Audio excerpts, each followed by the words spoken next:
Hello friends, आज हम लोग टीचिंग एप्टीट्यूड पे कुछ ऑब्जेक्टिव क्वेश्चंस को डिस्कस करते हैं जो एग्जामिनेशन पॉइंट ऑफ व्यू से बहुत इम्पॉर्टेंट है।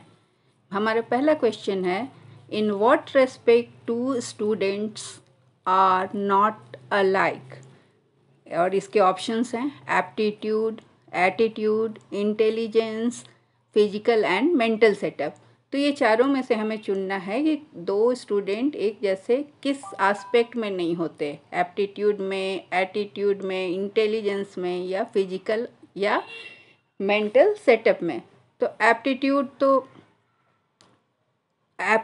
और एटीट्यूड और इंटेलिजेंस, ये सारी चीज़ें बच्चों की इंटेलिजेंस का स्कोर एक जैसा हो सकता है, एप्टीट्यूड भी एक तरह का हो सकता है, लेकिन फिजिकल और मेंटल सेटअप जो होता है वो हर बच्चे का अलग अलग होता है। तो इसका आंसर होगा फिजिकल एंड मेंटल सेटअप। ठीक है। दूसरा है, in which teaching method we go from general to particular. किस टीचिंग मेथड में हम जनरल रूल से फिर पर्टिकुलर पे आते हैं। तो ये हम जानते हैं, जनरल क्या से पर्टिकुलर जाने का क्या मतलब है कि पहले हम रूल बताते हैं और उसके बाद फिर हम एग्जाम्पल्स देते हैं। जनरल टू पर्टिकुलर का यही मतलब हुआ।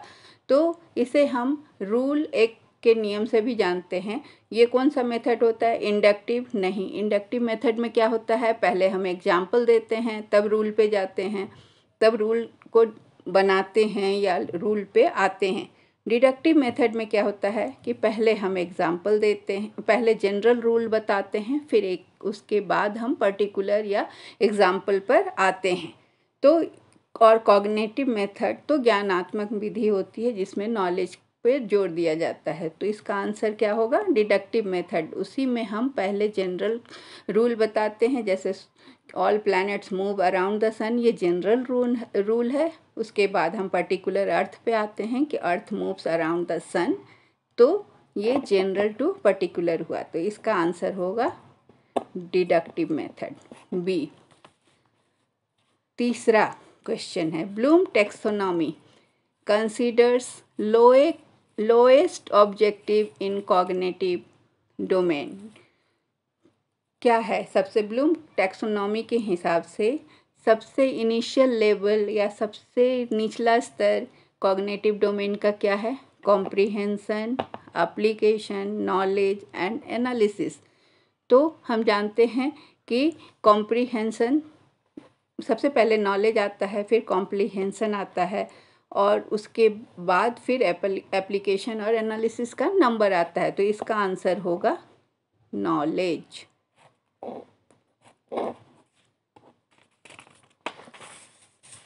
अगला क्वेश्चन है कि ए होम असाइनमेंट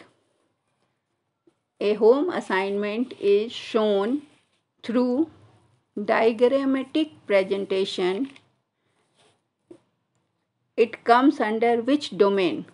मान लीजिए कोई असाइनमेंट दिया गया, उसको आप डायग्राम के सहारे दिखाते हैं और उसको बताते भी हैं, तो ये किस डोमेन में आएगा? लर्निंग के ब्लूम टैक्सोनॉमी और ये जो सारा डोमेन हम पढ़ते हैं कि कॉग्निटिव डोमेन है, अफेक्टिव डोमेन है, साइकोमोटर डोमेन है, तो ये किस डोमेन के अंतर्गत आता है? तो पहला ऑप्शन है affective domain and psychomotor domain. Affective domain में क्या आता है?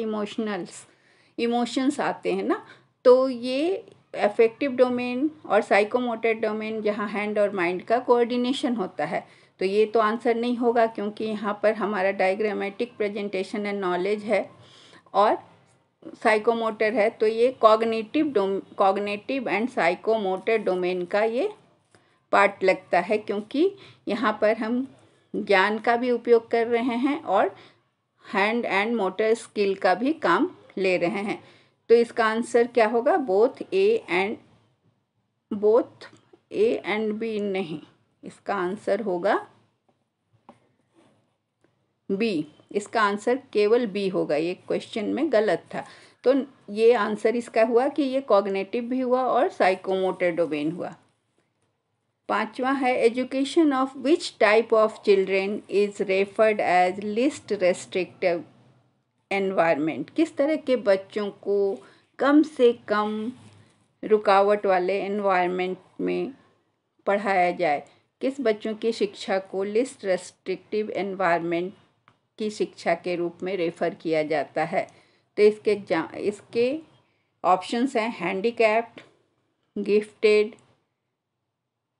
Early childhood and retarded. तो हम इसका आंसर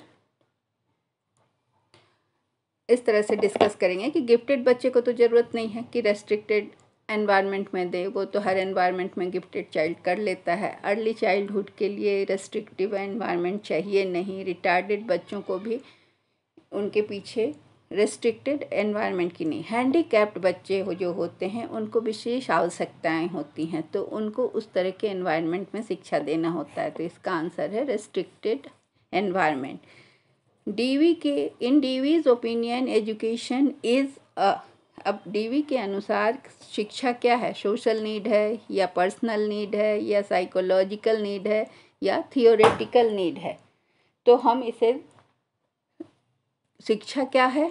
समाज का एक है। पर्सनल नीड से ज़्यादा वो सामाजिक नीड है, क्योंकि हमें समाज में रहना होता है। तो शिक्षा से हम एक सामाजिक प्राणी के रूप में समाज में रहने लायक बनते हैं। तो डीवी का ओपिनियन है कि शिक्षा क्या है? एक सोशल नीड है।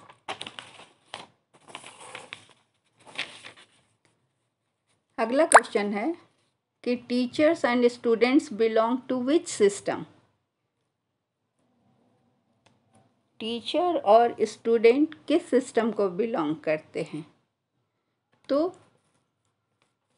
क्लोज सिस्टम नहीं, क्योंकि ऐसा सिस्टम कोई भी नहीं क्लोज सिस्टम है जिसमें टीचर और स्टूडेंट को डाल दिए फिर उनको किसी से मतलब नहीं। सब सिस्टम मतलब किसी सिस्टम का एक पार्ट। इंटरफेस सिस्टम मतलब इस दो सिस्टम के बीच का सिस्टम, और सुपरा सिस्टम हुआ सिस्टम के अंदर का। तो हमारा यहाँ पर आंसर होगा सब सिस्टम। टीचर और स्टूडेंट जो हैं सो सब सिस्टम में आते हैं, एक सिस्टम के हिस्से हैं वो। अब अगला क्वेश्चन है कि IQ score and academic performance are dash correlated. यहाँ डैश में हमें भरना है।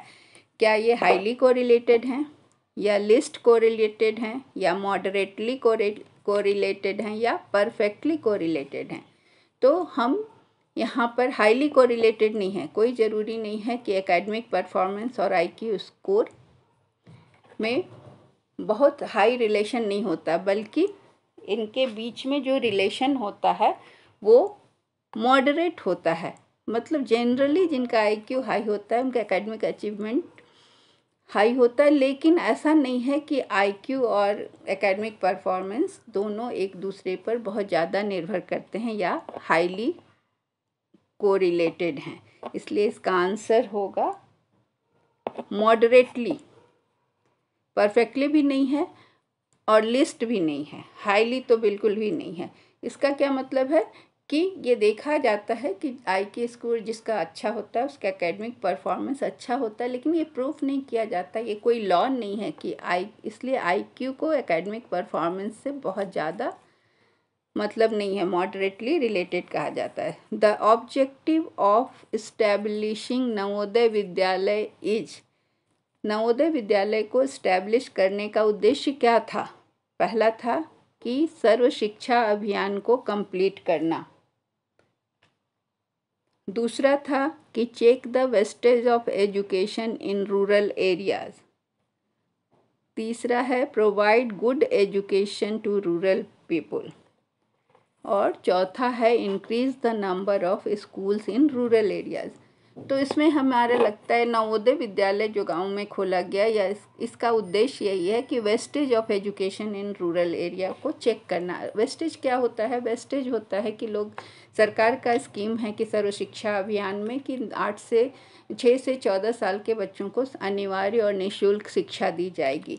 अब बच्चे क्या करते हैं कि एडमिशन ले लेते हैं और उसके बाद फिर स्कूल नहीं जाते। तो ये सरकार के पैसे का वेस्टेज होता है और शिक्षा का भी वेस्टेज होता है, क्योंकि वो एनरोल हो जाते हैं उनका और वो शिक्षा को कंप्लीट नहीं करते। तो इसको चेक करने के लिए नवोदय विद्यालयों की स्थापना हुई है। तो इसका आंसर होगा B, to check the wastage of students in rural areas. अगला क्वेश्चन है कि what should be the attitude of teacher towards students who are backward in study. जो पढ़ाई में पिछड़े हैं बच्चे, उनके प्रति टीचर का एटीट्यूड कैसा होना चाहिए? लिबरल सिंपैथेटिक होना चाहिए, लिबरल होना चाहिए, या उनका कड़ा रुख होना चाहिए, या प्यार भरा रुख होना चाहिए? तो इसमें हमें बच्चों के प्रति टीचर का जो अप्रोच होना चाहिए वो कैसा होना चाहिए, बताइए।